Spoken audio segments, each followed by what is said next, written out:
how to turn off or on order is ready for pickup notifications on Ecwid. Easy and quick. First open your browser, and then once you're here, go to settings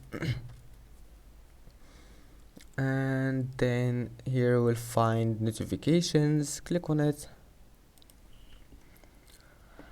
and then just scroll down, scroll until you find order is ready for pickup, and here you will find here you can turn it off or on, and that's it. After that, all you need to do, just go back, it will be saved. You don't have to click save or something like that, and that's it.